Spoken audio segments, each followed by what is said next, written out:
Selamat pagi hadirin yang terkasih, terima kasih sudah meluangkan waktu untuk hadir baik secara offline maupun online di acara ngobrol seru pagi ini.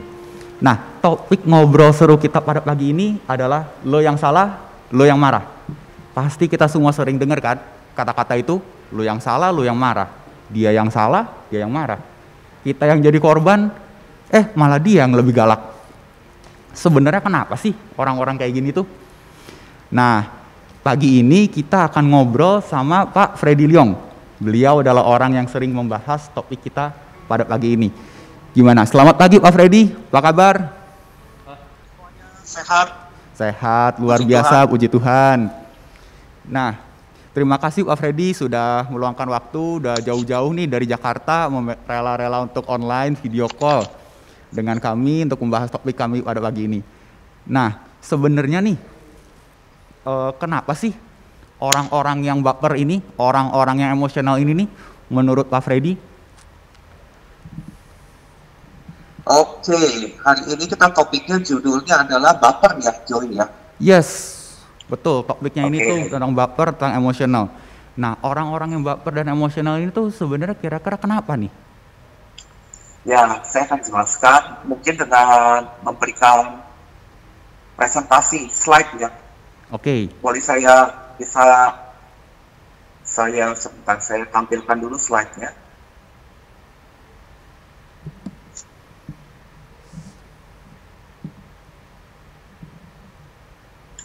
Oke, jadi kalau baper kan ini istilah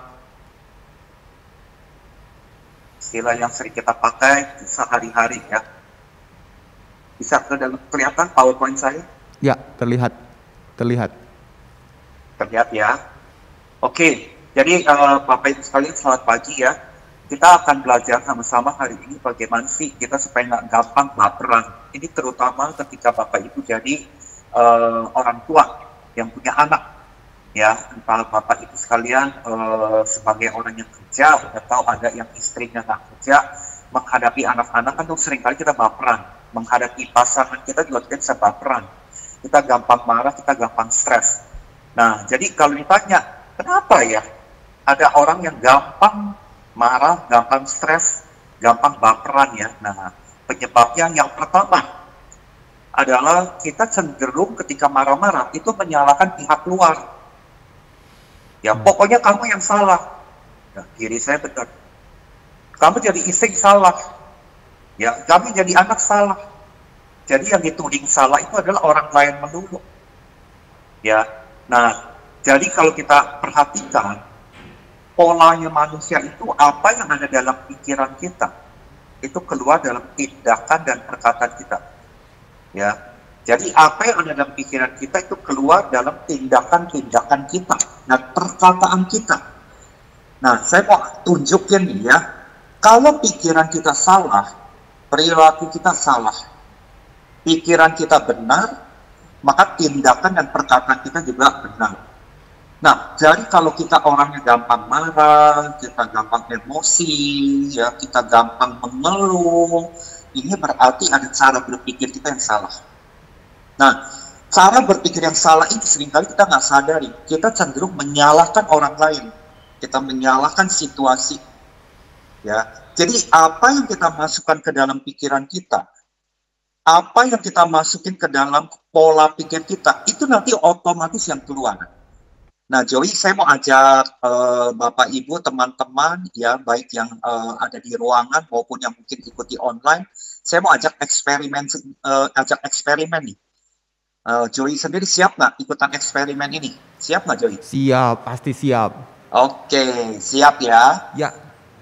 Ya, sekarang saya mau minta semuanya Bapak Ibu sekalian lihat gambar ini. Oke, lihat gambar ini adalah potongan jeruk nipis. Ya, coba diimajinasikan, dibayangkan. Ya, dibayangkan di tangan Bapak Ibu ada potongan jeruk nipis ini. Ya, bayangkan aja ya, dipikirkan aja ya. Kemudian jeruk nipis ini, oke, sekarang Bapak Ibu matanya tutup ya, matanya tutup. Bayangkan di tangan Bapak Ibu ada jeruk nipis ini, yang segar. Kemudian jeruk nipis ini diperes dan air jeruk nipis ini dimasukkan ke dalam mulut. Coba dimasukin ke dalam mulut ya. Rasakan air jeruk nipis itu memenuhi lidahnya Anda, memenuhi rongga mulut Anda. Setetes demi setetes memenuhi mulut Anda. Air jeruk nipis yang kecut, yang asam. Oke, coba bayangin terus ya. Oke, sekarang boleh buka matanya. Nah, karena saya tidak bisa berinteraksi ya dengan teman-teman yang di offline ini, saya nanya kepada Joey aja. Joey, apa yang terjadi dengan mulut kamu ketika ngebayangin itu? Jadi rasanya asem. Oke, apa yang terjadi setelah itu? Apa ya ini? Sepet-sepet. Air liurnya bertambah nggak? Iya. Air liurnya bertambah ya? Iya. Oke. Jeruk nipisnya ada nggak sebetulnya di depan? Sebenarnya nggak ada sih. Nggak ada. Nggak ada. Tapi hanya ada dalam pikiran kan, betul nggak? Ya, betul. Nah, jadi eksperimen ini membuktikan ketika kita memikirkan sesuatu, dia akan otomatis ya mempengaruhi tindakan kita. Dia akan otomatis mempengaruhi fisik kita. Dia akan otomatis mengatur perkataan kita, emosi kita, tindakan kita lewat apa yang kita masukkan ke dalam pikiran. Jadi, Bapak Ibu, teman-teman semua, hati-hati dengan apa yang kita masukin ke dalam pikiran kita. Makanya orang-orang yang gampang baperan, gampang ngomel-ngomel, yang mudah emosi, ya apalagi yang ngomongannya banyak kata-kata kotor, berarti pikirannya banyak hal-hal yang perlu diperbaiki. Nah, ini adalah penyebab yang pertama kenapa orang gampang baperan. Yang kedua, Bapak Ibu sekalian, kenapa kita gampang baperan? Nah, saya kasih Anda sebuah gambar ini. Ya, ini ada orang yang lagi sakit gigi. Giginya berlubang. Ya, ada orang yang giginya berlubang infeksi. Kalau dia minum air es, maka gigi berlubang itu cenut-cenut. Akan cenut-cenut. Kalau dia tidak minum air es, nggak cenut-cenut. Nah, pertanyaan saya adalah begini. Apa yang membuat dia cenut-cenut?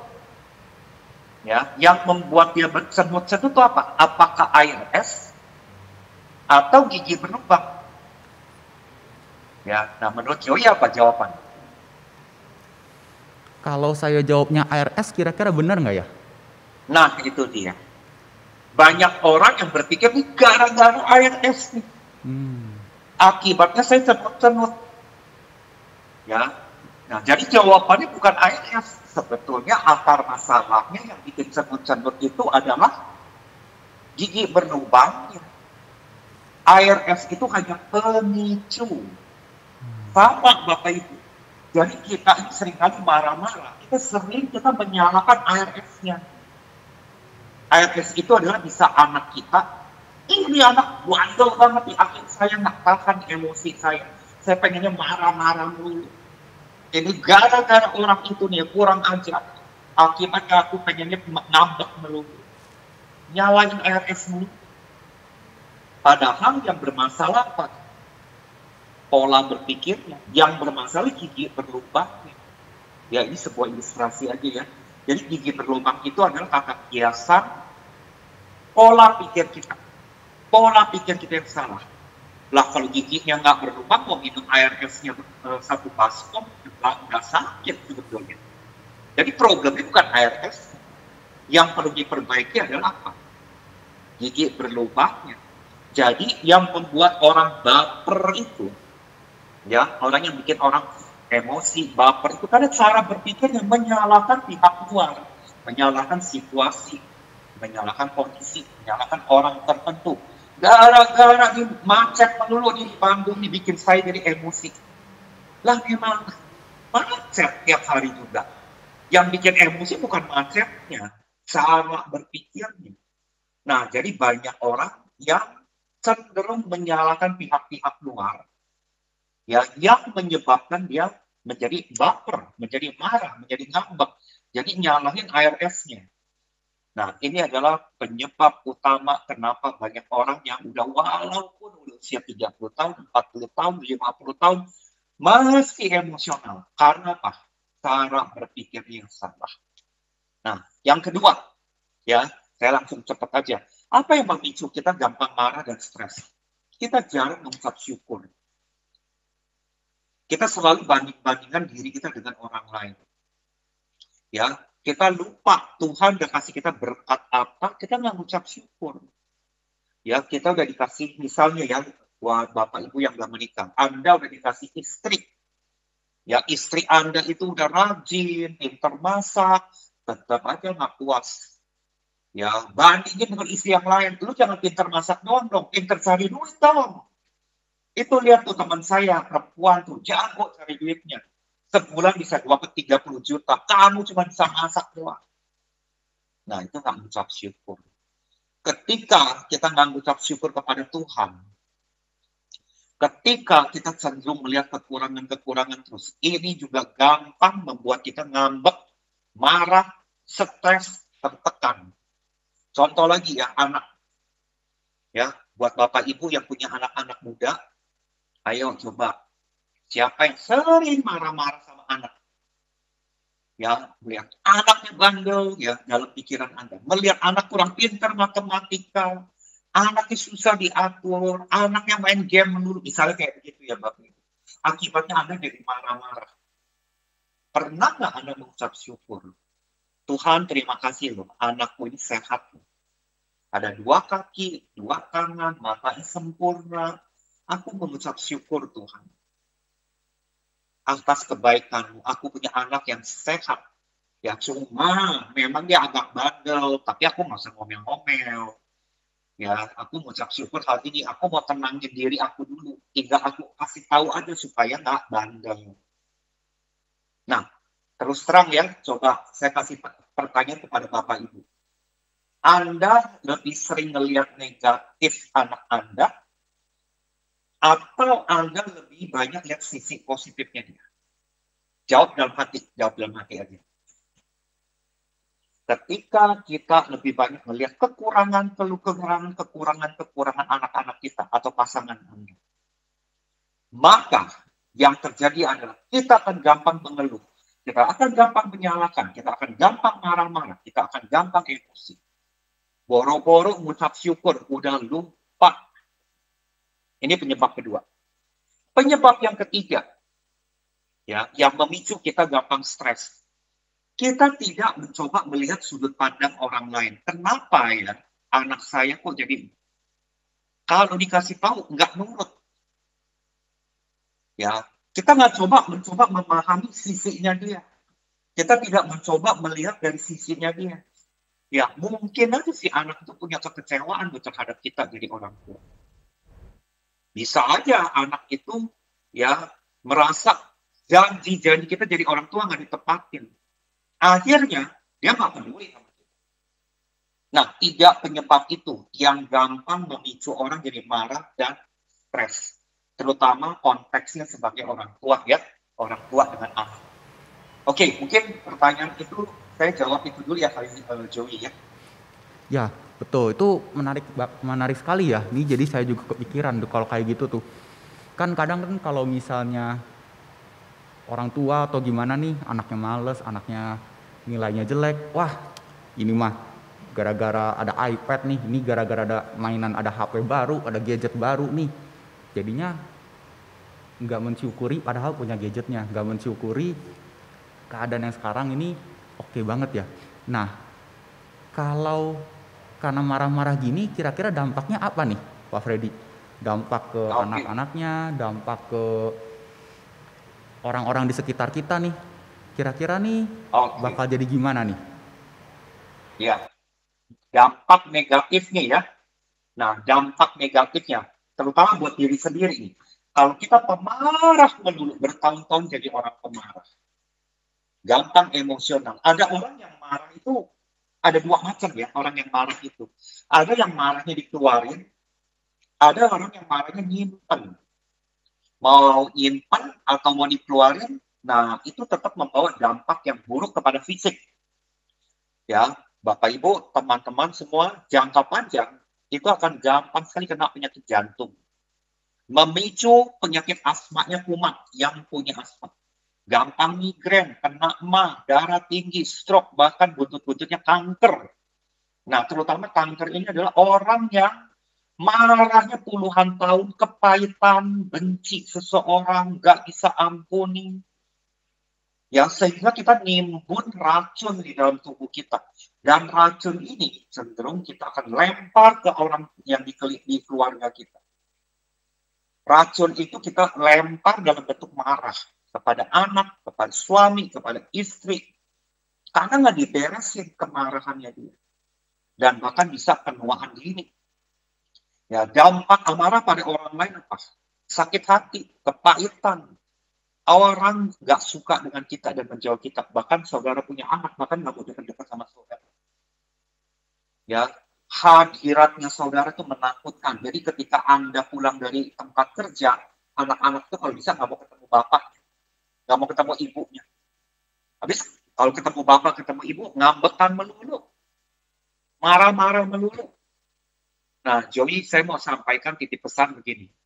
Antara marah-marah dengan mendidik anak itu dua hal yang berbeda. Banyak orang yang campur-campur, ya, marah-marah itu akan merusak emosi anak Anda. Anda ketika marah-marah akan meruntuhkan, merusak karakter anak Anda. Mungkin ada pertanyaan gini, loh Pak, kalau dia bandel, masa saya nggak boleh marah-marah? Betul. Yang kita harus lakukan bukan marah-marahnya, tapi kita mendidik dia. Kita harus kasih tahu dia, dengan otak yang dingin, kita kasih dia penjelasan. Itu namanya mendidik. Marah-marah itu bukan mendidik. Marah-marah itu sama dengan melukai hati anak. Nah, saya kasih contoh nih.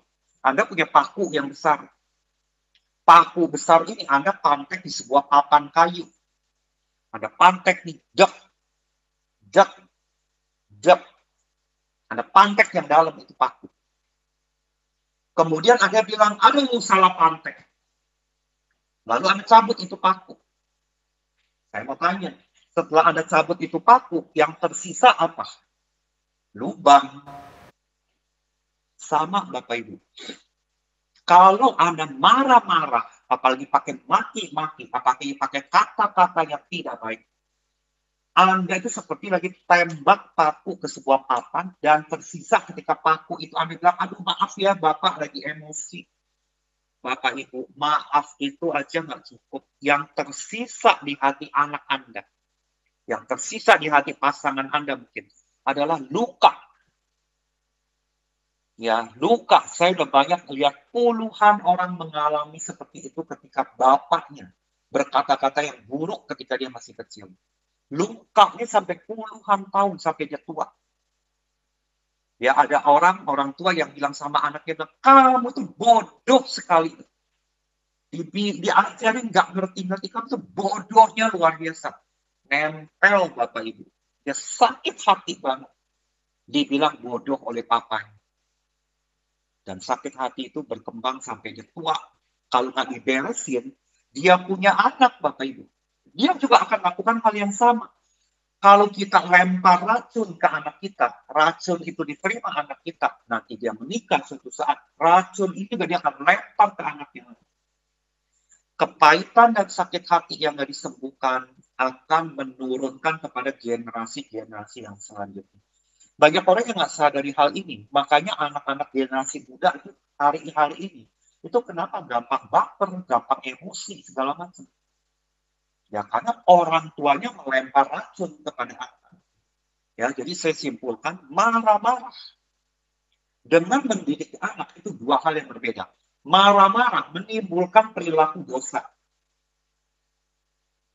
Tapi mendidik anak kita dalam rangka membangun karakternya dia. Marah-marah, Bapak Ibu sekalian, kita lagi investasi nanemin racun kepada anak. Lu goblok lu ya. Itu kan racun. Nah, kalau udah, gitu, lu bukan anak saya, kamu bukan anak saya. Misalnya gitu ya, ngomongannya ya. Waduh, si anak merasa tertolak banget. Kalau gua bukan anak bapak emak gua anak siapa? Merasa terabaikan. Racun itu Bapak Ibu. Ayo, saya mau ajak Bapak Ibu ya yang punya anak-anak. Anda mau bangun kehidupan dan karakter anak-anak Anda supaya nanti dia dewasa menjadi kepribadian yang kuat, tangguh, cerdas, atau sebaliknya, Anda mau meruntuhkan hidup dia. Anda mau kasih dia racun, apalagi tiap hari lagi racunnya, dicicil. Ya, sehingga dia pahit, dia sakit hati sama bapak, sama ibu. Ya, semoga nggak terjadi lah ya dengan teman-teman bapak ibu yang ada di sini. Oke, gitu kali Joy ya. Mungkin Joy ada pertanyaan nggak mewakili teman-teman bapak ibu semua. Nah, kalau kayak gitu ya, sebenarnya ini tuh bedanya mendidik sama marah-marah tuh apa ya sebenarnya kira-kira nih? Apakah cuma nada suaranya aja atau pemilihan katanya gitu? Kalau bedanya mendidik sama marah. Kalau misalnya emang saya dari latar belakang keluarga yang emang keluarganya ini suaranya kenceng-kenceng sebenarnya. Saya ngomong, ah kamu nih kurang pinter. Tapi kan saya nggak ngomong kasar tuh. Saya cuma ngomong dia kurang pinter aja. Dan emang gaya saya ngomong ini kebetulan nggak kenceng suaranya. Itu dihitungnya mendidik atau dihitung marah-marah tuh? Oke, pertanyaan yang bagus sekali ya. Kalau kita marah-marah, itu munculnya dasarnya adalah emosi. Jadi kita lagi emosi. Itu marah-marah, kita lagi emosi, kita lagi kesel, kita lagi jengkel. Makanya kita sebagai orang tua, ketika lagi jengkel, lagi marah, lagi baper kita, mulutnya kita kunci dulu. Kalau perlu, kita ke ruangan yang lain, supaya nggak muncrat racun, supaya nggak muncrat. Itu tipsnya. Tapi kalau mendidik, kita akan ngomongnya baik-baik. Nah, kalau kita mendidik, hati kita lagi ada. Mendidik itu dasarnya adalah cinta, kasih sayang. Saya ngomongnya untuk supaya anak saya itu bertumbuh karakter. Tapi kalau marah-marah, dasarnya adalah emosi, kekecewaan, ya, tekanan. Makanya Bapak Ibu, tipsnya saya, kalau Anda lagi kondisi marah, anak-anak memang salah. Tapi Anda juga lagi marah, kepancing gitu ya. Anda udah ngebul gitu, ini udah berasap nih ya. Mendingan kunci mulut dulu deh, daripada racun yang keluar dari mulut kita. Mungkin sejam kemudian atau 2 jam kemudian ketika Anda udah tenang, Anda ajak dia ngobrol, jelasin kenapa. Menurut Bapak, menurut Ibu, kamu di sana. Ya kalau kamu lakukan kayak gini, ini loh efeknya, ini loh dampaknya. Nah, jadi kita keluar dari hati kita adalah karena kita mengasihi dia. Bukan lagi ngambek, kita lagi ngambek. Nah, itu akan keluar racun. Kemarahan itu akan keluar racun. Hati-hati. Nah, itu Joey, perbedaan yang nyatanya ya. Sebenarnya itu intinya tuh bedanya diri kitanya sendiri lagi juga ya. Kitanya Betul. emosi enggak, kitanya sikapnya kita nih di hati kita nih lagi apa nih. Jadi bukan dari luarnya ya. Betul. Nah, Bukan dari luarnya. betul. Jadi kalau kayak gitu emang dari kitanya ini tadi juga kan Pak Freddy juga sempat ngomong nih tipsnya nih. Begitu kita ngerasa kayaknya udah gedek banget nih mah, rasanya pengen marah. Kayaknya better udahlah saya tinggalin dulu, saya calm down dulu. Itu kayaknya salah satu tips yang tadi sempat terlontar dari Pak Freddy nih ya. Nah, Iya. kira-kira ada tips lain apa lagi nggak nih? Kayak tadi kan Pak Freddy juga udah bilang nih, kalau misalnya ini tuh bisa menyebabkan sakit mah lah, penyakit-penyakit juga buat kita sendiri. Nggak ada tips lain apa lagi nggak? Misalnya saya harus selalu sedia tablet mah gitu, jadi pas saya marah-marah udah siap? Atau bagaimana nih kira-kira? Oke, tips yang lain ya. Tips yang lain ketika kita ngambek, ketika kita baper. Intinya gini loh Bapak Ibu, kita kan masih manusia ya, kita bisa ngambek, kita bisa emosi, tapi jangan sampai kelamaan. Jangan sampai emosi dan ngambek kita merugikan fisik, jangan merugikan orang lain. Cepat-cepat diberesin ngambeknya. Ya, nah ini ada beberapa tips. Yang pertama, latihan untuk berpikiran positif. Latihan berpikiran positif. Oke? Nah, yang kedua, ya jangan salahkan siapa-siapa. Ini gara-gara dia nih. Ini gara-gara suami saya nih, nggak mau kasih waktu buat anak-anak. Waduh, saudara akan emosi. Ini gara-gara istri saya nggak bisa ngurusin anak-anaknya di Bandung.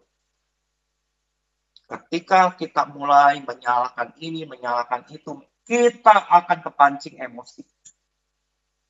Saya mau bilang sama Bapak Ibu ya, nggak gampang melakukan ini, nggak bisa dalam sehari langsung kita bisa lakukan. Tapi ini perlu dilatih, perlu dilatih, perlu dilatih. Saya mau tanya Bapak Ibu, saya yakin setiap dari Anda sayang keluarga. Cuma emosi kita layak merusak keluarga kita sendiri. Saya ulangi ya, setiap orang menyayangi keluarga.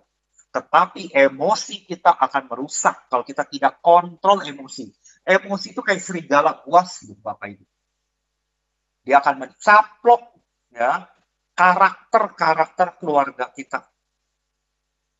Jadi hati-hati. Ya. Yang ketiga, latihan katakan stop kalau pikiran negatifnya muncul lagi. Latihan stop. Berhenti.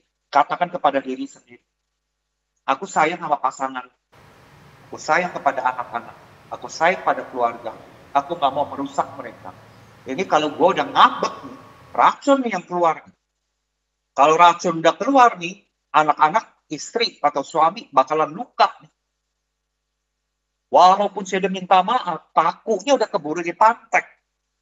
Udah menciptakan lubang. Ya. Nah, saya ada satu cerita nih, Joey. Ada satu cerita. Ceritanya adalah seorang ibu yang pengen semua bersih, teratur, rapi, cerewet banget. Dia sama anak-anaknya, dia punya 3 anak laki. Ya, anak lakinya tuh berantakan, kalau kencing juga berantakan dari bau pesing. Habis makan piring itu jadi nasi berantakan di meja. Suaminya juga tipenya berantakan, pulang kerja andukan, habis mandi anduk bisa taruh di mana-mana. Si istri merasa, gue kayak jongos ya. Nah, negatif kan di sini kan. Oh, gue kayak jongos ya. Tukang ngebersihin yang bikin berantakan kalian, aku yang jadi jongos kalian ya. Dia ngomel-ngomel, dia emosi, dia kesal melulu. Itu terjadi bertahun-tahun. Ya tiap kali anak pulang sekolah, sepatu berantakan, padahal udah dilatih, ini loh tempat sepatu.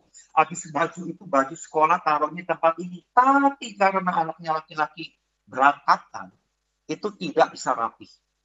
Bertahun-tahun ngomel emosi si emak-emak ini, ibu. Akhirnya suatu saat dia nggak tahan.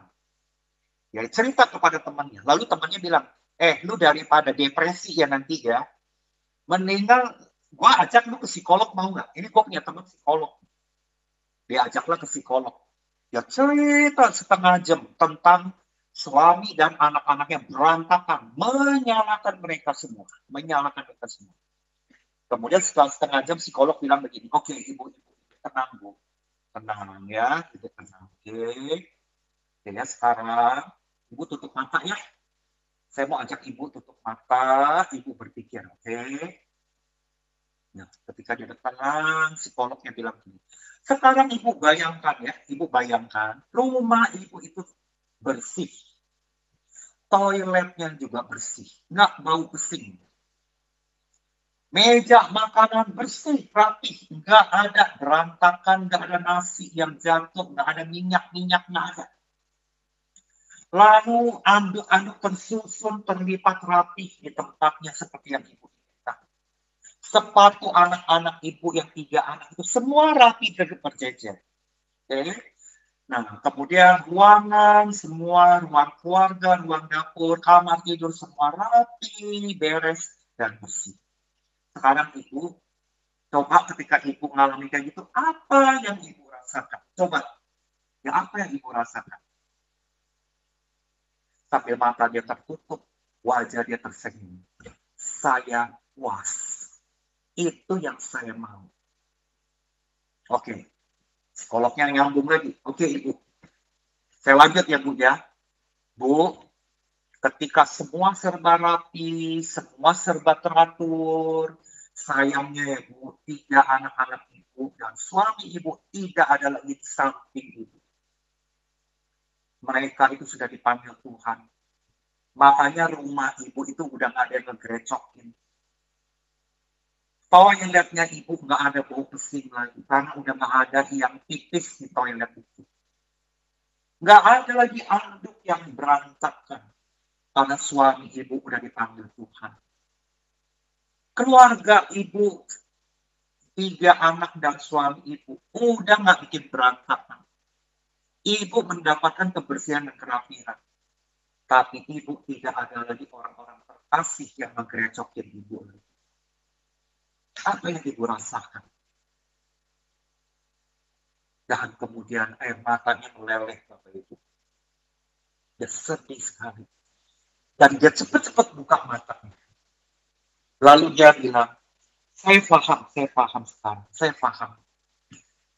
Kalau rumah berantakan, ribut, anak-anak lari sana sini, kadang-kadang mereka berkelahi, itu artinya orang-orang yang saya kasihi itu ada di sekeliling saya. Kok saya nggak lihat hal ini ya? Kok saya nggak ucap syukur ya kepada Tuhan ya? Kalau saya bisa dengar berisik-berisiknya mereka, kalau saya masih lihat berantakan-berantakan itu berarti suami dan anak-anakku yang terkasih itu masih ada di dalam keluarga. Dan dia bilang, aduh, terima kasih. Saya jadi terbuka nih pikiran saya. Terima kasih. Saya mau berubah. Nah, Bapak Ibu, seringkali kita seperti itu. Ya, kita menuntut kesempurnaan. Kita menuntut semua teratur sesuai dengan keinginan kita. Kita menuntut hal-hal sesuai dengan pikiran kita. Tapi kita lupa. Justru ketika ada berantakan dikit, ada ketidakaturan dikit, ketika anak-anak kita nakal itu berarti mereka masih ada di sisi kita. Kita seringkali tidak melihat dari sisi positifnya. Kita cuma melihat sisi negatifnya. Makanya Bapak Ibu latihan. Selalu ya alihkan pikiran Anda. Kalau ada hal-hal yang buruk, alihkan kepada pikiran yang positif. Tuhan, terima kasih Tuhan. Kalau anak-anakku nakal, nggak mau nurut segala macam. Ini ada kesempatan aku investasi. Ngajarin mereka yang benar.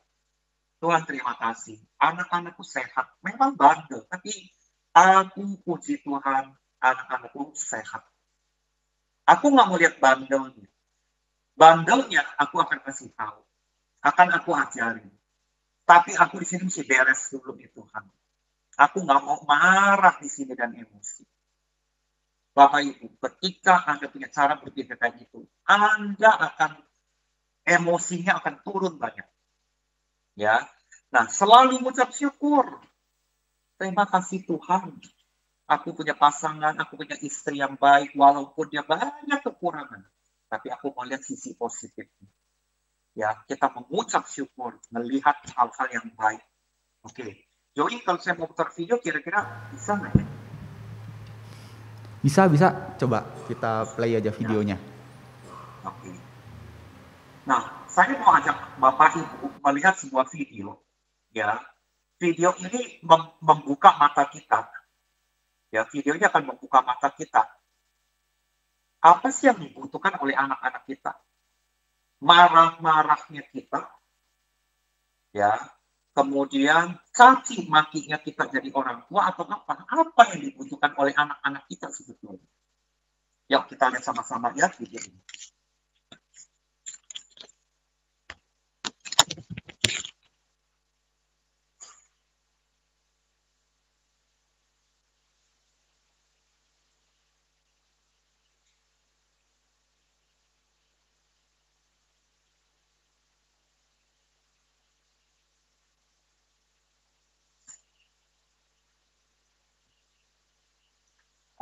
Ini adalah sebuah eksperimen, ya. Ada penelitian. Beberapa orang tua dipanggil, lalu ditanya, kamu tahu nggak sih apa sih yang dibutuhkan oleh anak-anak? Nah, lalu mereka cerita, oh, yang dibutuhkan anak-anak saya adalah bla bla bla bla bla bla. Nah, Bapak Ibu dengarkan ya, bla bla bla blanya ini.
Ya, Joey tadi suaranya saya nggak keluar ya.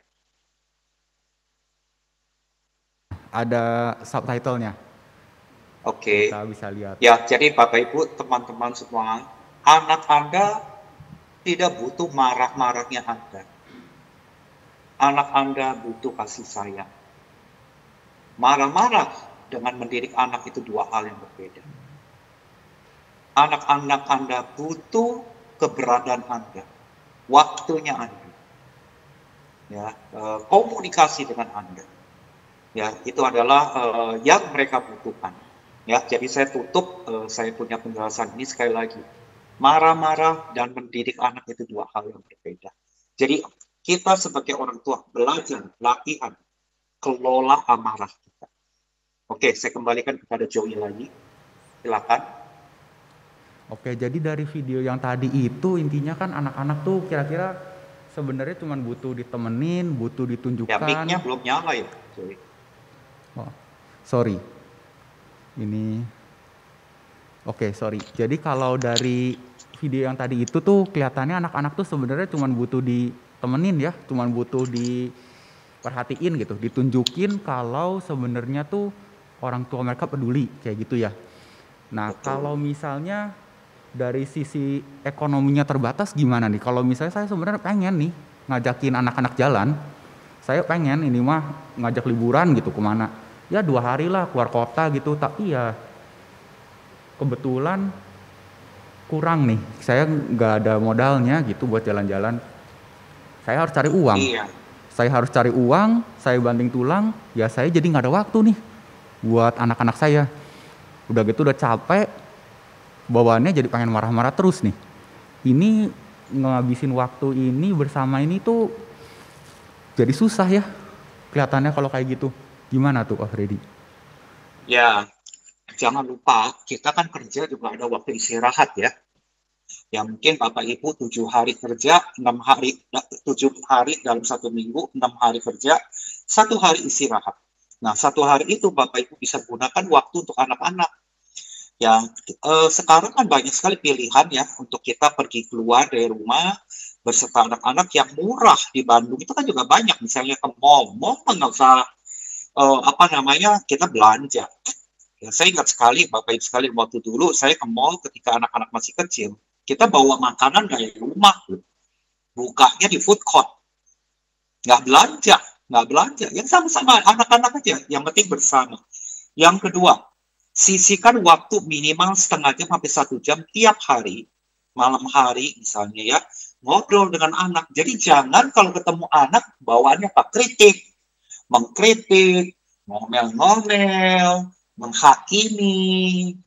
Ya, Bapak Ibu, anak-anak Anda itu usianya lewatnya cepat. Tahu-tahu nanti dia usia 15 tahun, tahu-tahu nanti sebentar lagi 17 tahun, tahu-tahu udah 20 tahun. Anda akan kehilangan waktu Anda untuk balik lagi. Ya, anak-anak saya seumur Joey. Rumah kelihatan udah sepi karena mereka ada di kota ini, di kota itu. Ya, udah punya kegiatan masing-masing. Nah, ketika waktu kecil, ya masih SD, SMP, atau nanti suatu saat SMA, itu waktu itu cepat sekali berlalu. Ayo, temenin anak-anak Anda. Siapin waktu buat mereka. Ngobrol. Jadi ketemu mereka bukan bawaannya ngambek. Anda akan rugi waktu kalau Anda tidak melakukan perubahan secara internal. Sayang, ya, kita ketika nggak rubah diri kita akan keluarin racun-racun kepada anak-anak kita. Ya, jadi jangan cari alasan. Jadi ada satu istilah gini, Joey. Jangan Charles. Charles itu adalah cari alasan, nggak punya waktu. Jangan Charles. Cari waktu, walaupun cuma setengah jam. Tiap hari, walaupun cuma 30 menit. Ngobrol, canda. Kalau anak Anda udah SMP atau SMA cerita, ya cerita hobi mereka. Itu yang paling mereka rasakan. Dan paling diingat nanti sampai mereka dewasa. Ada seorang bapak, ada seorang ibu yang selalu nemeni aku untuk ngobrol. Bukan ibu dan bapak yang pemarah. Ya, apalagi Anda juga ada tekanan soal ekonomi gitu loh ya. Nah, ingat loh, Ketika kita lagi ngalamin tekanan ekonomi, kita ngatur diri kita akan secara nggak sadar kirim racun ke anak-anak kita. Kita emosi.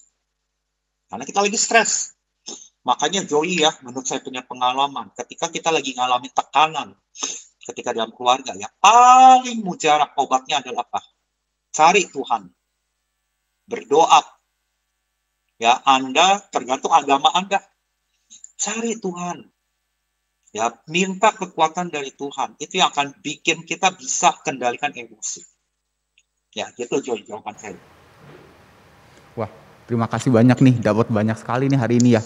Jadinya, wah banyak juga nih yang didapetin dari Pak Freddy nih. Kelihatannya juga kan salah satunya juga, kelihatannya bisa jadi kayak ada lingkaran setan tuh ya. Jadi kayak misalnya kita capek nyari uang, gara-gara kita nyari uang ini, pikirannya juga jadi maunya marah-marah terus, emosi terus. Udah gitu gara-gara kita emosi terus juga, anak-anak juga jadi, aduh kayaknya mendingan gak usah sama papa deh, gak usah mama deh, marah-marah terus. Jadinya kita menghabiskan waktunya juga jadi sedikit. Jadi ini kayaknya kayak ada lingkaran ini ya, jadi kayak ada lingkaran. Kayaknya kita juga dapat banyak juga nih dari hari ini. Nah, kelihatannya juga bakal lebih seru kalau sama kita ini kita bahas lebih dalam lagi. Kita bagi ke kelompok kecil untuk yang di studio. Dan untuk yang nonton online, kita bisa berpartisipasi di live chat. Tinggal tulis aja mau pertanyaan apa, mau tanggapan apa, tinggal tulis di live chat. Nanti akan dibacakan di sesi tanya jawab. Sesi tanya jawabnya itu akan sekitar 30 menit dari sekarang.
Ini diskusinya tadi kelihatannya kayak seru banget ya.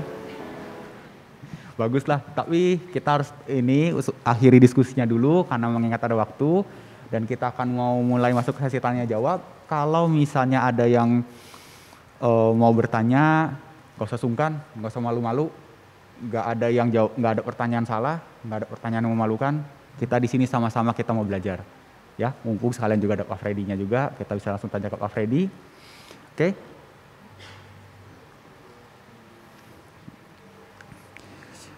Selamat pagi Pak Freddy.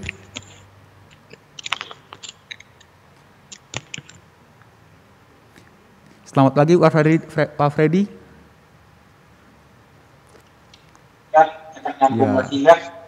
Ya, selamat pagi. Ini di sini tadi diskusinya kelihatannya seru banget nih topik yang Pak Freddy tadi bawakan.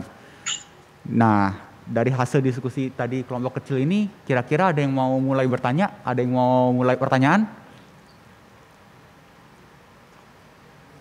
Ya, silakan.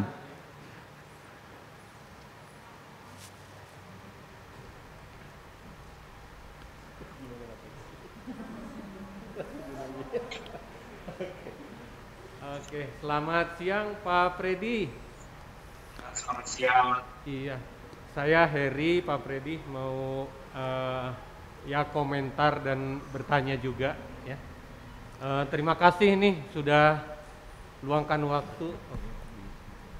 Oke, iya. Makasih banyak sudah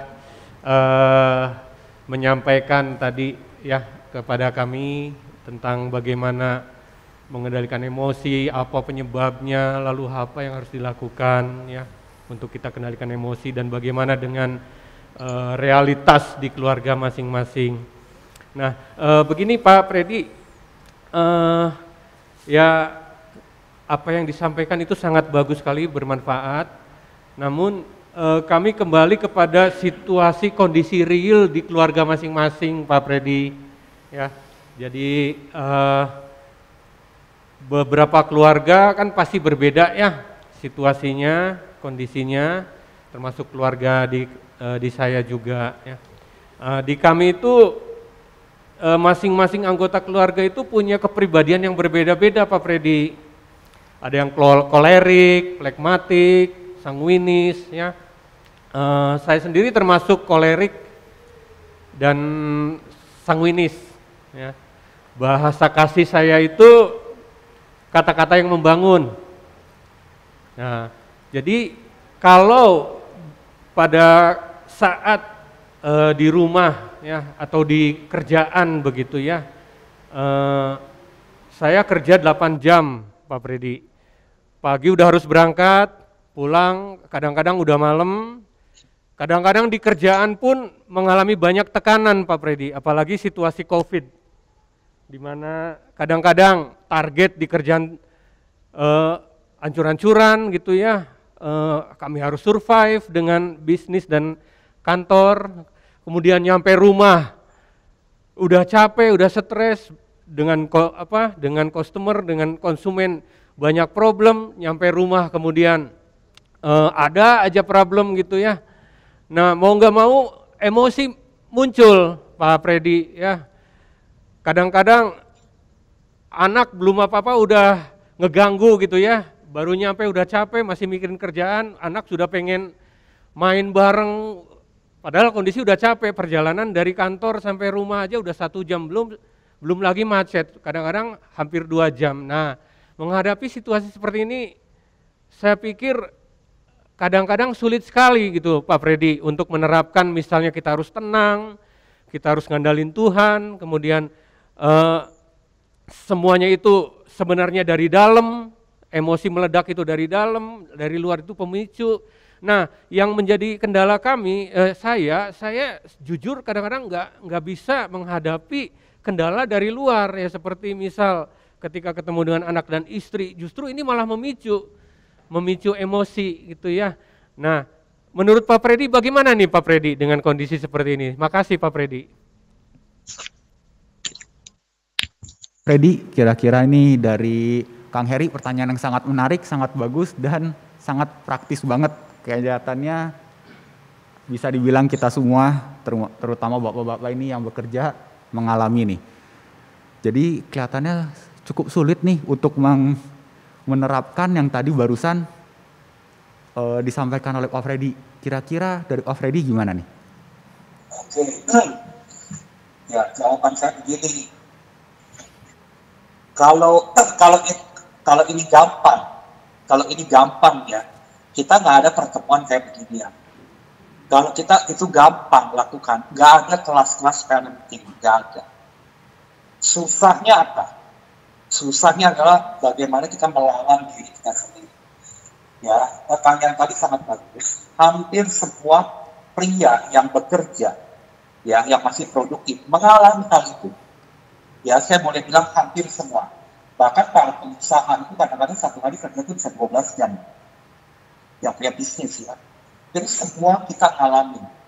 Saya cuma mau berikan tips. Yang pertama, apa sih tujuan hidup Anda? Tujuan hidup Anda tiap hari kerja 10 jam, 12 jam plus emosi-emosi. Lalu pulang, main-main, marah-marah pulang. Atau apa? Apa tujuan hidup? Nah, Bapak Ibu, tujuan hidup kita kan harusnya ada keseimbangan. Kita harus tahu, harus melatih diri kapan kita waktunya kerja, kapan kita bagi waktu buat keluarga, terutama buat anak. Nah, kalau kita punya tujuan juga begini, anak saya masih kecil. Ini adalah peranan saya investasi kehidupan buat anak saya. Saya tidak mau anak saya terbengkalai. Saya tidak mau anak saya terluka karena saya buang racun melulu tiap hari. Saya tahu saya sibuk, tapi saya mau berkorban. Saya mau berkorban demi masa depan anak saya. Anak saya sampai usia SMA itu paling 17 tahun, 18 tahun. Waktunya pendek. Setelah itu mereka udah mahasiswa, mereka udah dewasa. Waktunya pendek banget. Jadi tujuan hidup saya sebagian adalah bagaimana saya mendidik mereka, saya mengantar mereka menjadi pribadi yang sehat, bukan karakter yang kepahitan, buka hatinya. Nah, oleh karena itu saya mau berkorban. Saya mau yang pertama mengatur latihan emosi saya. Yang kedua, saya mau sisihkan waktu saya buat dia. Ya, nah jadi masalahnya bukan susah atau gampang. Masalahnya adalah mau atau nggak mau. Bukan masalahnya bisa atau nggak bisa. Kalau kita mau, kalau kita punya tujuan yang jelas dalam berkeluarga dan punya anak, bahwa hidup itu pendek, anak-anak dengan kita itu fasenya paling 17 tahun, 18 tahun. Kalau kita sadari hal ini, kita bakalan mau berkorban, kita pasti mau berkorban. Berkorban enak nggak? Nggak enak. Namanya juga berkorban. Udah capek, 10 jam kerja, pulang kerja kena macet, ngadepin lagi anak-anak yang kayak begini. Akhirnya apa yang muncul? Kita mengeluh, kita menuntut, kita minta dimengerti oleh anak-anak kita. Bukannya kita melayani. Akhirnya Bapak Ibu sekalian, yang terjadi adalah keluarga kayak begini. Banyak emosi, banyak kemarahan, banyak tekanan. Nah, apakah kita mau anak-anak kita menjadi pribadi yang stres, terluka dengan orang tua, nggak mau terbuka dengan orang tua karena bapak emaknya kayak begitu, kakak ibu mamanya kayak begitu. Kita mau seperti apa? Itu yang saya bilang, tujuan hidup. Kita punya anak itu kan bukan kayak kucing ya, gitu ya, hanya beranak biar anaknya hidup sendiri, kan nggak kayak begitu kan. Kita bertanggung jawab supaya mereka kelak menjadi orang sukses.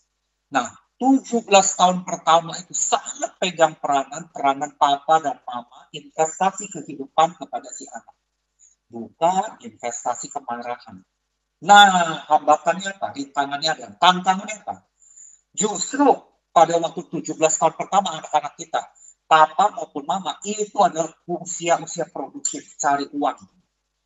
Sangat sibuk, banyak tekanan, stres. Nah, makanya sampai level tertentu kekuatan kita terbatas. Kan kita perlu apa? Disiplin, ada disiplin rohani. Ya, yang kalau orang Kristen ya rajin, sangat teduh, minta kekuatan sama Tuhan. Pakai kekuatan sendiri kadang-kadang kita nggak mampu. Buat Anda yang mungkin Muslim gitu ya, sholat. Minta kekuatan dari Tuhan. Makanya perlu seimbang. Hidup itu bukan melulu duit. Duit sangat penting. Ada uang, ada keluarga, ada rohani. Saya pribadi, saya cerita ya Joy ya. Saya sejak usia muda, sejak saya lulus kuliah, saya punya prinsip kehidupan itu 3 keseimbangan. Saya mau jaga 3 keseimbangan itu adalah cari uang, keluarga saya berkualitas, pertumbuhan rohani saya juga harus berkualitas. 3-3 ini saya jaga sampai hari ini.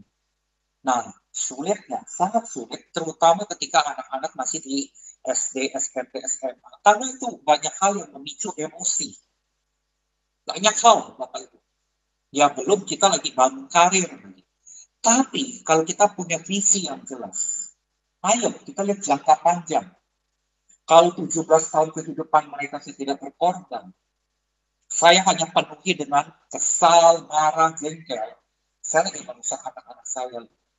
Ya, jadi saya punya tips adalah, ayo, Bapak Ibu, Anda pikirkan visi Anda apa, tujuan hidup Anda apa. Ketika Anda punya anak, Anda punya keluarga. Ya, yang kedua, berkorban untuk masa depan mereka. Terutama di 17 tahun pertama lah kehidupan mereka. Karena kalau udah kuliah itu, kita juga udah jarang ketemunya mungkin sebentar, ya atau weekend doang. Mereka udah punya kehidupan sendiri, apalagi nanti udah menikah. Jadi kita dengan anak-anak itu dekatnya cuma 17 tahun sekarang. Ya belum lagi anak-anak nanti kuliah di luar kota. Nah, masa Anda tuh sia-siakan 17 tahun ini? Nah, itu jawaban saya dulu. Ini kan Joey belum punya anak ya, kita belum punya anak. Semoga ilmu ini bermanfaat gitu. Nanti kalau punya anak. Siap. Terima kasih banyak Pak Freddy. Nah, ini tadi poin-poin menarik nih Pak Freddy. Jadi sebenarnya ini emang nggak gampang ya kelihatannya ya. Dan Nggak gampang. ini juga artinya bukan cuman Kang Heri doang yang ngalamin, bukan cuman orang-orang tertentu doang, bahkan Pak Freddy juga nih ngalamin juga ya kesulitan untuk menerapkannya ini. Tapi yang penting itu kelihatannya harus punya tujuan hidup, punya visi hidup. Ini tuh sebenarnya tuh saya melakukan ini tuh buat siapa sih? Buat apa sih? Jadi kalau tadi yang Pak Freddy kasih contoh itu, salah satu yang Pak Freddy terapkan itu adalah visi hidupnya itu untuk punya keseimbangan 3 hal. Untuk mencari uang, untuk punya keluarga, hubungan keluarga yang berkualitas, dan juga untuk kehidupan rohani yang berkualitas. Nah, artinya juga salah satu yang membuat kita bisa jalan terus walaupun sesusah apapun itu tujuan hidup, visi hidup. Kenapa sih kita kerja keras ini? Kenapa sih capek-capek pulang macet-macet 2 jam, tujuannya apa? Jadi kalau kita kembali mengingat itu, seharusnya bisa membantu untuk menjadi lebih mudah ya menjalaninya ya. Tuh. Nah, Joey, saya mau tambahin ya, saya mau tambahin. Banyak teman-teman saya, ya saya banyak lihat di lingkungan saya ya, saya bilang banyak. Ketika anak-anaknya di 17 tahun pertama, ya papanya ya tadi, nggak mau berkorban. Ya gue udah capek, gue nggak bisa kayak begitu. Ya, akhirnya dia emosi segala macam. Jadi dia nggak punya waktu untuk mendidik anaknya dengan baik. Mendidik ya, bukan marah-marah, mendidik ya. Dia tidak punya waktu untuk bersama-sama dengan anaknya dengan cukup. Dia tidak investasikan hal itu. Anda tahu apa yang terjadi ketika anak-anak yang berusia 20 tahun ke atas, wah perilakunya macam-macam. Ada yang pembangkang, ada yang pemberontak, ada yang kena narkoba, ada yang senang judi, ada yang kuliahnya putus, ada yang kuliahnya rajin tapi nggak hormat sama orang tua. Ya, ada yang ribut terus dengan bapak ibunya sampai dewasa. Yang kayak begini, seabrek-abrek. Salahnya di mana? 17 tahun pertama. Ayah, ibu, papa, mama nggak sepakat bersama-sama. Nggak ada kesepakatan. Berkorban bagaimana mereka mendidik anak mereka dengan benar. Berikan waktu, berikan kasih sayang yang cukup. Ya, berkorban, makanya bikin anak gampang. Ngedidik anak yang minta ampun susah. Penuh dengan air mata dan pengorbanan, bukan hanya uang. Kalau kita tidak investasi 17 tahun pertama dengan baik, kita akan nangis darah ketika 20 tahun ke atas. Itu banyak banget. Ya, saya banyak melihat anak-anaknya udah usia 30 tahun, belum kerja. Baru keluar dari penjara, kena narkoba. Kenapa bisa kayak begitu? Karena papa mamanya itu penuh dengan emosi. Mendidik anak dengan marah-marah.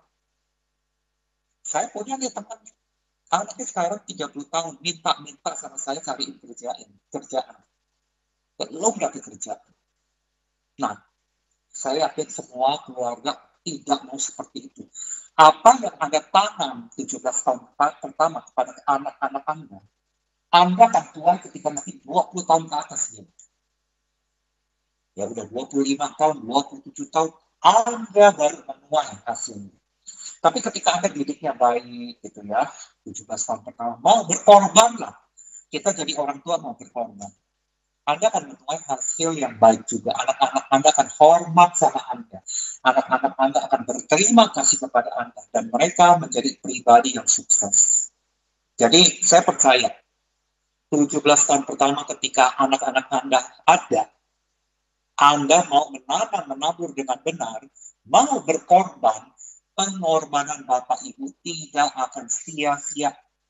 Kita udah banyak melihat hal itu. Nah, oke, gitu ya Joey ya.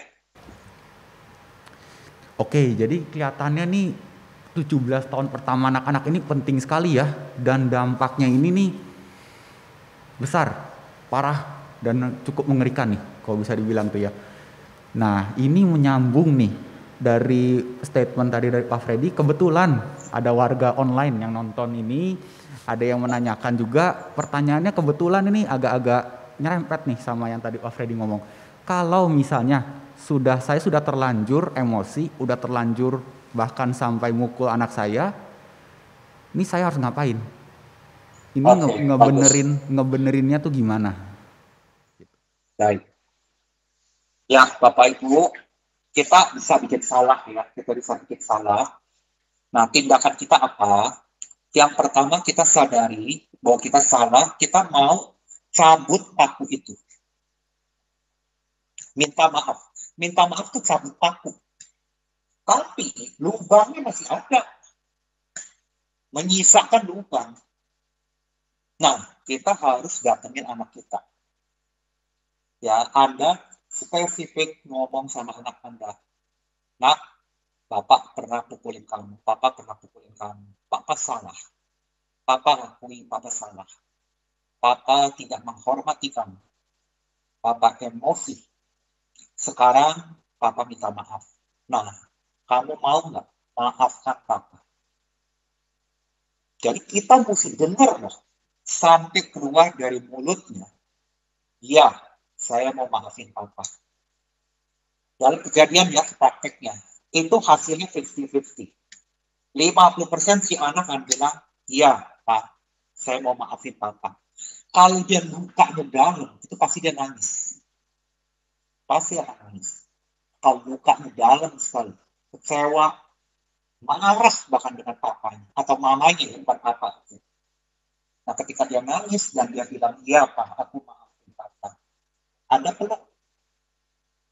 Nah, itu namanya Anda lakukan pemulihan hubungan.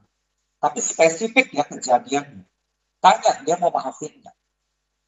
Ketika dia mau maafin, dia lagi lepaskan racun yang pernah Anda buang ke dia. Racun itu mengikat dia punya perasaan, dia punya emosi. Racun itu akan mengumpulkan kebencian demi kebencian demi kebencian. Jadi ketika dia bilang dia mau maafkan, dia lagi melepaskan racun itu. Ini 50% yang pertama. Kemungkinan yang kedua, dia nggak mau maafin. Saya juga lihat ada yang kayak gitu. Mukanya masih tegang, matanya nggak mau melihat Anda. Dia buang mata, mukanya muka yang lomplong gitu ya. Nah, Bapak Ibu, kalau kejadian kayak begitu, Anda perlu sabar. Kalau dia belum mau maafkan Anda perlu sabar. Kitanya yang berubah. Kita tetap mengasihi dia, kita tetap membangun hubungan. Mungkin sulit, awal-awal sulit. Kalau lukanya sangat-sangat dalam, perlu waktu, tergantung ya dia luka itu separah apa. Ya, ini kemungkinan yang kedua. Nah, Bapak Ibu, kalau Anda tidak lakukan hal ini, ya udah. Misalnya dia nggak mau maafin saya kok. Atau yang kedua, wah, masa orang tua mesti minta maaf sama anak, misalnya gitu ya. Kalau Anda lakukan hal itu, Anda nggak beresin, anak Anda akan berangkat usia dewasa penuh dengan luka di situ. Akhirnya Bapak Ibu, luka ini akan produksi racun. Dan racun ini dia akan lempar kemana-mana, termasuk ke orang tua. Ya, nah bagaimana anak lempar racun ke orang tua? Dengan cara apa? Kurang ajar, membangkang, tidak hormat, tidak peduli. Nggak peduli saya. Nah itu dia juga racun. Kenapa? Karena pabrik racunnya belum dia tutup. Pabrik racun. Cara tutup pabrik racunnya adalah gimana? Pengampunan. Orang tua perlu rendah hati, minta maaf. Ya kemudian bukan hanya minta maaf, lubang itu masih ada. Nempel ini gimana? Kita yang dari orang tua yang kita berubah. Cara ngomong kita berubah. Sikap kita juga berubah. Nanti anak-anak juga akan berubah. Ya anak itu copy paste. Dia liatin orang tuanya kok. Orang tuanya positif, dia akan mencontoh positif. Orang tuanya negatif, dia akan mencontoh negatif. Nah, lebih keren lagi, Ya, tips saya yang terakhir, tapi ini harusnya paling utama. Libatkan Tuhan. Bawa dalam doa Anda, bawa dalam sholatnya Anda, kalau Anda muslim. Bawa Anda dalam sembahyangnya. Di situ Anda dapat kekuatan. Saya mau bilang Bapak Ibu, prakteknya susah-susah gampang. Susah gampang. Susahnya 2 kali di situ. Kenapa Bapak Ibu? Wah, kalau hati udah luka, kalau bahasa Jermannya nih Joey, Harareise nyebutnya. Ya, oke, itu jawaban saya. Jawaban yang luar biasa banget. Ada bahasa Jermannya juga ya, Harareise. Betul. Nah itu juga, jadi intinya juga artinya sebenarnya harus dicoba minta maaf ya. Mau gimana pun juga, mau Harareise, mau menerima atau enggak, mau gimana, intinya sih tetap harus dicoba. Dan sekali lagi dari kitanya, dari orang tuanya sendiri juga harus sabar, harus menerima mau gimana pun nanti reaksi anaknya, ya kita harus sabar dan kita harus jalanin. Ya kurang lebih luar biasa Pak Freddy. Nah dari sini mungkin dari penonton ada lagi, dari yang di studio ada yang mau bertanya lagi, silakan.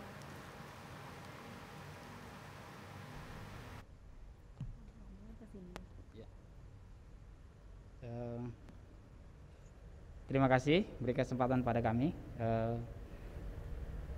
Pertanyaannya sebenarnya bukan dari saya aja ya, tapi ini sebenarnya dialami juga oleh beberapa teman-teman. Jadi, oke. Pertanyaannya begini, kenapa sekarang kok anak itu gampang sekali kepahitan gitu loh? Yang tadi Pak Freddy bilang, kalau kita marah-marah anak kepahitan, terus ada kebencian terhadap orang tua. Terus terang yang kami alami ya, saya juga mengalami, mungkin istri saya juga mengalami begitu.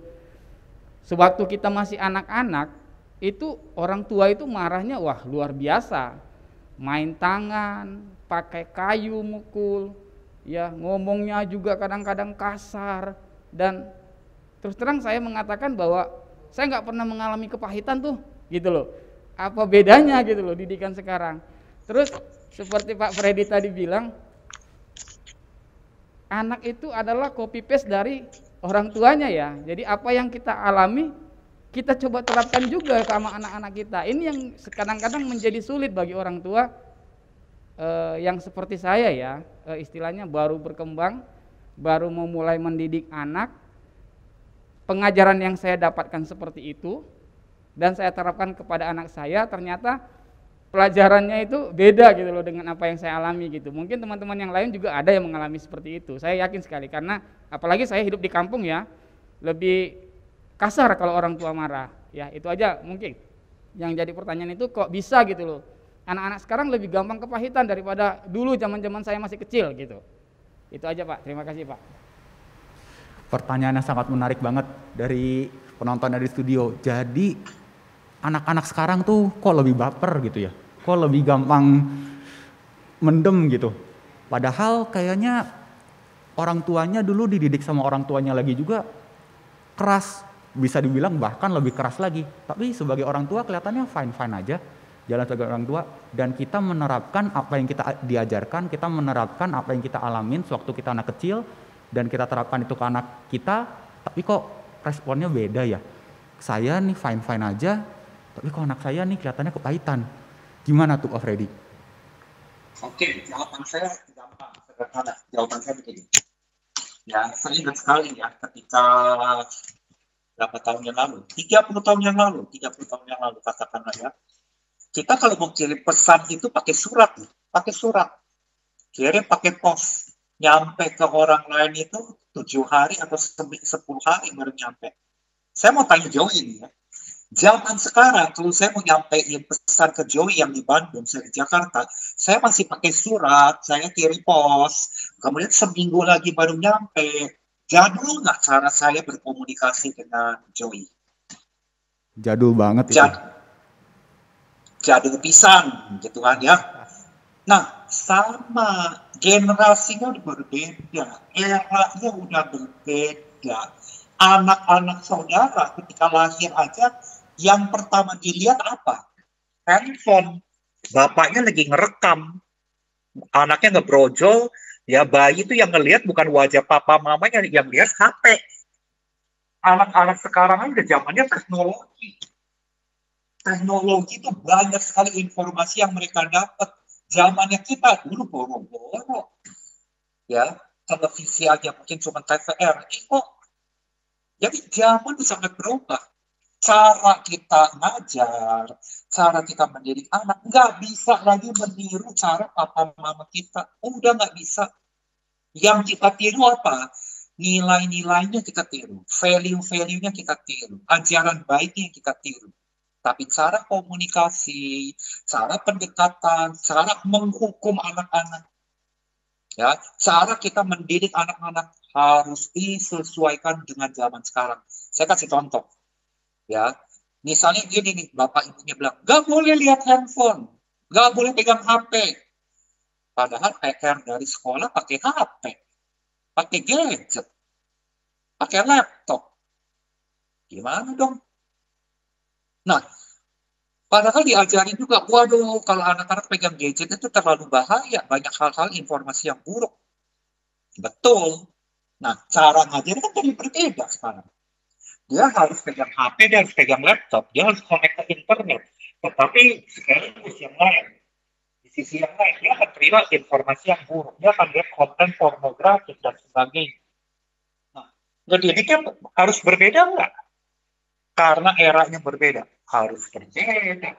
30 tahun yang lalu mana ada handphone, laptop, internet, belum ada. Jadi caranya memang mesti beda. Artinya apa? Kita harus belajar terus-menerus bagaimana cara mendidik anak di era sekarang. Nah, Bapak Ibu, teman-teman, ini adalah forum yang bagus buat Bapak Ibu belajar. Caranya udah beda, caranya beda. Malah nanti Joey juga kapan-kapan bikin ya, misalnya topiknya adalah bagaimana caranya mendidik anak tanpa pakai marah-marah. Itu tipsnya. Bagaimana caranya tuh mendidik anak nggak pakai marah-marah.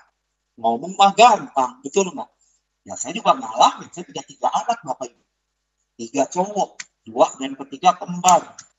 Waduh, ada hal-hal tertentu kadang-kadang emosi. Nah, melatihnya gimana?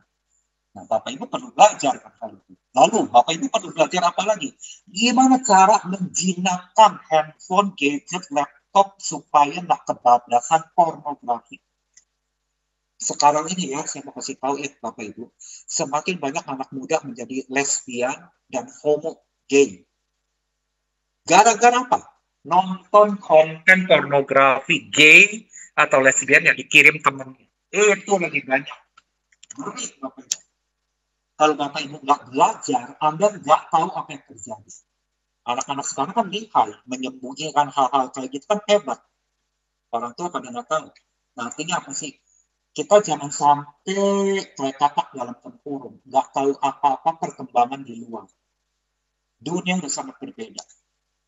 Ya, makanya perlu belajar parenting, cara bagaimana mendidik anak yang disesuaikan dengan era sekarang. Oke, Yoi. Luar biasa, jawabannya sangat komprehensif, jelas banget. Jadi sebenarnya itu kelihatannya ini karena zamannya udah berubah, lebih mudah dapat pengaruh dari luar, dari handphone, dari internet. Itu pengaruh dari luar itu jauh lebih mudah kelihatannya. Jadinya kita juga kalau sebagai orang tua mau ngajarin itu nggak bisa kayak zaman dulu lagi. Yang artinya ini harus belajar caranya pendekatan yang berbeda. Dan tadi juga seperti Pak Freddy bilang juga, bukan dengan melarang tidak boleh pakai HP. Karena kan apalagi sekarang kalau zaman-zaman pandemi banyak belajarnya pakai HP, pakai laptop. Nanti nggak masuk kelas kenapa? Kata papa nggak boleh buka HP, kata papa nggak boleh buka laptop. Nah kan jadi artinya ini lebih ke arah menjinakkan handphone, menjinakkan gadget ini. Gimana caranya? Nah mungkin nanti di topik selanjutnya, di acara selanjutnya akan ada topik yang menjelaskan gimana caranya sih menjinakkan HP ini, gimana sih caranya untuk bisa menyampaikan ke anak kita, gimana menyampaikan ke generasi yang berbeda. Mungkin itu topik selanjutnya. Jadi kalau ada cara kayak gini Datang lagi aja biar nggak penasaran sama acara kayak gini.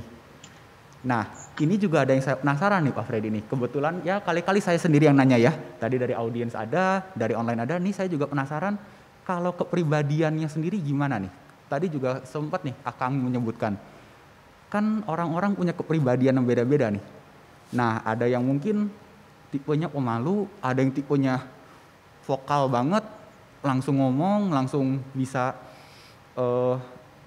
debat segala macam. Nah, kepribadian dari anak dan kepribadian dari orang tua ini tuh sebenarnya pengaruh juga nggak? Banyak nggak perannya nih selain dari teknologi yang berkembang dan generasi yang berbeda ini?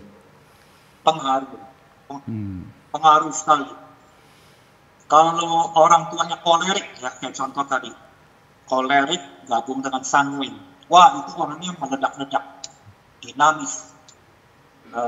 Biasanya orang-orang kolerik itu nggak sabaran, kurang mendengar, nggak banyak ngomong, sekali ngomong ngebom, ya kiri kanan pada ketakutan gitu loh. Auranya itu aura yang menakutkan kadang-kadang kalau dia nggak berubah, nggak bertobat. Itu orang kolerik. Orang sanguin, misalnya orang tua yang sanguin, berantakan, ya lucu sih, lucu, rame, tapi berantakan, ya bawel. Kadang-kadang ngomongannya itu nggak dikendalikan, kadang-kadang busuk hati orang, ya cerewet. Kemudian orang tua yang flegmatik, yang kalem, tenang, tapi buntut-buntutnya apa? Nggak tegas. Sama anak nggak tegas. Anak itu dibiarkan, kurang disiplin. Nah, kalau anak yang orang tuanya melankolik, terlalu tegas, terlalu sakit, pengen semua teratur, terencana. Jadi cerewetnya itu karena pengen teratur, terencana. Sehingga keluarga juga pada stres. Saya punya satu teman, satu keluarga, ini istrinya model melankolik. Gara-gara pandemi, seluruh anak dan suaminya nggak boleh keluar. Kalau keluar, protokol kesehatan yang ekstrim. Sampai suami dan anak-anaknya protes, berontak, stres. Beda-beda kan. Nah, ini juga satu topik yang berbeda lagi. Kalau kita pergi ke karakter kita A, anak kita karakternya B, mesti gimana nih? Makanya Bapak Ibu, belajar parenting, nggak ada habis-habisnya. Topiknya banyak banget. Intinya cuma satu. Kalau kita mau belajar dari orang tua, yang jadi korban adalah anak kita. 100% garansi. Kalau nggak percaya, duit balik. Itu pun kalau berbayar ya. Ya, duit balik Bapak Ibu kalau nggak percaya. Ya, Bapak Ibu sekalian, makanya saya bilang Anda perlu banyak belajar. Waktunya Anda betul-betul investasi kepada karakter anak Anda 17 tahun. Hanya 17 tahun. Usia 18 tahun ke atas, dia udah jadi mahasiswa, dia udah jadi orang dewasa, udah akan setengah mati ngebentuk. Jadi pembentukan itu adalah 17 tahun pertama. Jadi nggak gampang ya jadi orang tua. Benar, terima kasih banyak atas jawabannya nih Pak Freddy nih. Jadi ini kelihatannya sebenarnya rumit ya. Dari teknologi yang baru ada, dari kepribadian orang-orang ini juga pengaruh juga nih. Ada yang bisa nerimanya, aduh kok keras banget. Ada yang ngerasanya, oh nggak apa-apa lah, nyantai aja lah. Jadi ada yang ngerasa dimarahin, ada yang nggak ngerasa dimarahin. Padahal yang ngomongnya sama, topiknya juga sama. Kelihatannya ini emang banyak nih kalau dilanjutin, diterusin. Nah, dan juga nggak kerasa juga nih, udah jam 11. Kita udah lumayan lama di sini, kelihatannya masih banyak pertanyaan. Oke, satu lagi, sip. Ada satu lagi yang mau bertanya? Silakan.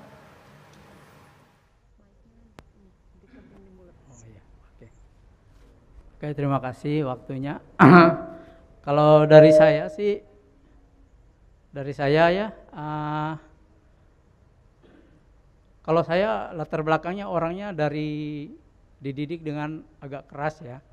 Bukan berarti papa saya tentara, enggak. Cuman saya dari Kupang dan selalu biasanya orang bilang orang timur, bukan timur, Timor. orang Timur itu kasar-kasar gitu, kata-katanya kasar gitu. Nah, dan saya mendidik anak, ya pasti marah itu selalu ada ya, karena tadi Pak Freddy bilang ada selalu ada hal-hal yang memicu amarah itu ada dari anak, dan juga ada beberapa anak yang beda-beda ya. Ada anak yang dididik, dikasih tahu langsung dengar gitu, dilakukan. Tapi ada beberapa kasus ya, anak saya khususnya, kalau dikasih tahu kadang hari ini dengar, besok dilakukan lagi yang hal yang sama, dan itu memicu emosi saya juga, amarah saya juga. Nah, yang jadi pertanyaan saya, kadang ada statement seperti ini, ya saya marah karena saya sayang anak saya gitu. Nah, jadi pertanyaan saya, apakah ini benar, ada apa harus dirubah, atau salah pemahaman ini, salah apa enggak gitu, Pak? Itu aja sih, makasih. Oke, jadi dari studio tadi pertanyaan mungkin yang terakhir ini adalah marah tuh sebenarnya karena sayang ini tuh. Jadi kalau misalnya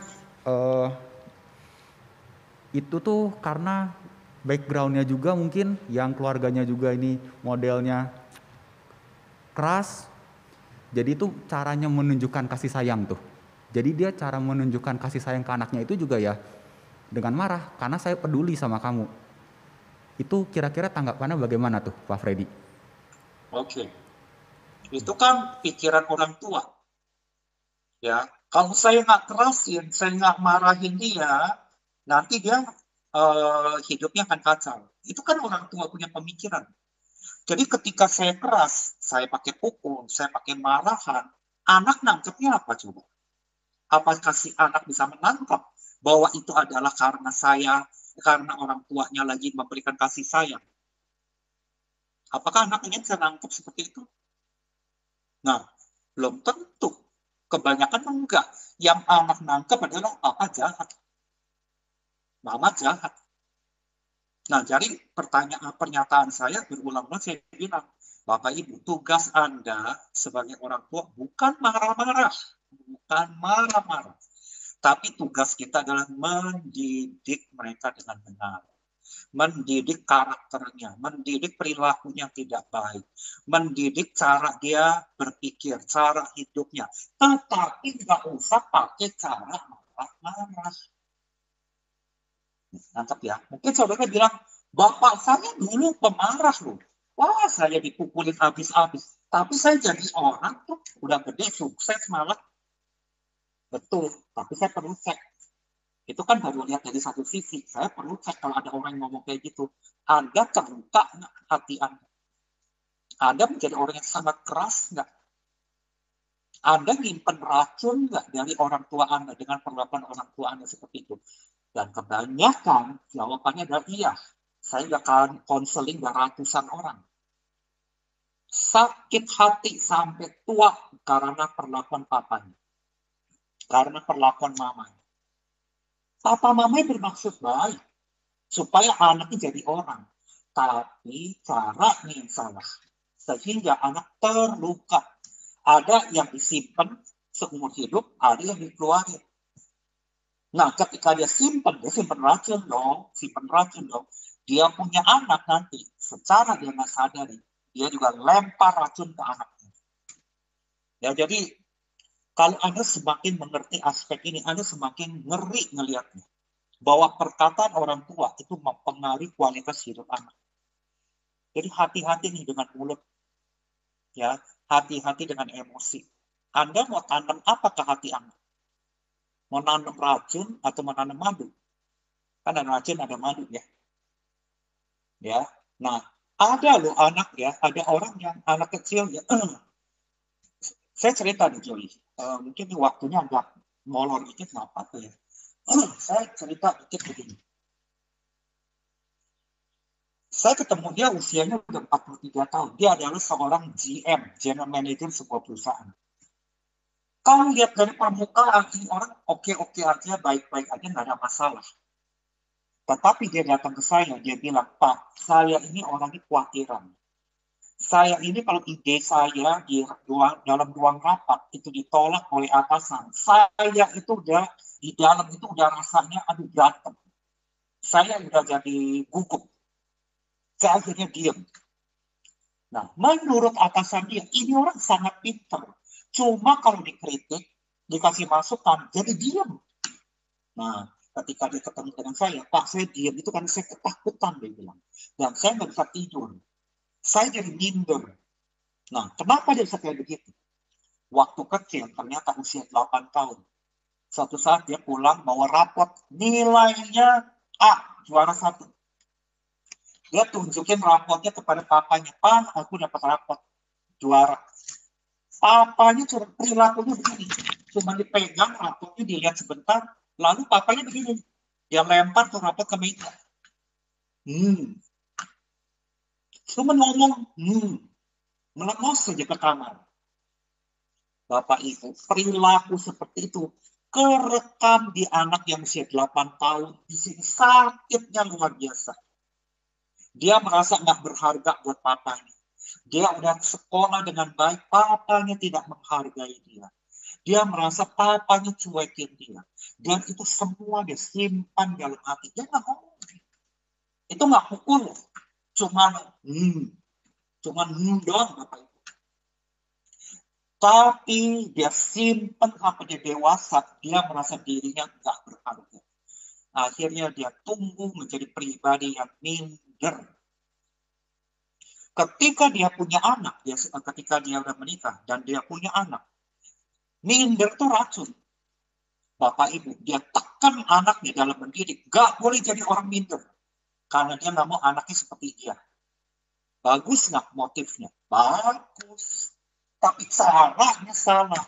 Caranya adalah luka, mentransfer luka. Anaknya kalau dipaksa untuk berani, dipaksa untuk percaya diri, tapi dengan cara ngomongan yang keras. Bapak Ibu sekalian, anaknya terluka juga. Jadi dia ketemu saya, anak itu udah usia 10 tahun. Dia baru sadar bahwa itu salah. Nah, ini sebagai salah satu contoh. Luka yang nggak diberesin akan transfer ke luka ke generasi selanjutnya. Saya percaya kita nggak mau seperti itu buat anak-anak kita. Ya, ini saya contohnya yang soft ya, nggak pakai pukul-pukulan, nggak pakai kata-kata kasar, cuman dicuekin Bapak Ibu. Wah, sakitnya apa di sini? Dalam sekali sakitnya. Saya ketemu dia udah usia 43 tahun, berarti luka yang dia simpan udah 35 tahun. Luar biasa ya. Dia menjadi kepribadian yang sangat minder, takut salah, padahal orangnya pintar. Begitu Joy. Oke, jadi itu intinya sih caranya banyak. Jadi ya, untuk mengekspresikan sayangnya, untuk menegur tuh caranya banyak. Seperti yang tadi Pak Freddy juga sempat bilang tuh, jangan pakai emosi tapi dididik. Jadi bedanya itu kan kalau didik itu hati kitanya. Kita ngeliat lagi nih, kita nih hatinya ini tuh emosi, pengen marah, pengen ngedorong, atau kita emang pengen anak kita ini benar-benar dari hati nggak pakai emosi, kamu harus jadi lebih baik. Jadi caranya itu, karena kalau caranya salah, kelihatannya ini nih bisa efeknya panjang, bisa sampai puluhan tahun, dan bahkan orangnya nggak sadar, anaknya sendiri nggak sadar. Saya rasa saya baik-baik saja, saya rasa nggak apa-apa saya, tapi itu dianya sendiri nggak sadar. Nah itu kelihatannya membahayakan sekali dan cukup rumit juga nih, topiknya juga jadi bisa ngelebar lagi ke sini, ngelebar lagi ke sana, dan mengingat waktunya kita sudah di penghujung acara, mungkin kalau Bapak Ibu semua penasaran, dan juga yang nonton live ini juga penasaran nih, soal topik-topik selanjutnya, nonton lagi aja pas ada acara ini. Kita bahas lagi satu-satu topik-topik yang banyak ini. Jadi di penghujung acara ini, saya mengucapkan terima kasih atas waktunya, terima kasih juga Pak Freddy atas waktunya, atas ilmu yang dibagikan, terima kasih juga yang nonton live di rumah, dimanapun kalian nonton itu, terima kasih atas waktunya, dan kalau penasaran, kita lanjut lagi di episode selanjutnya. Oke, selamat siang semuanya, terima kasih. Thank you.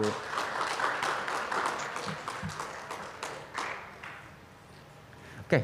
Terima kasih banyak Pak Freddy, terima kasih semua Bapak Ibu sudah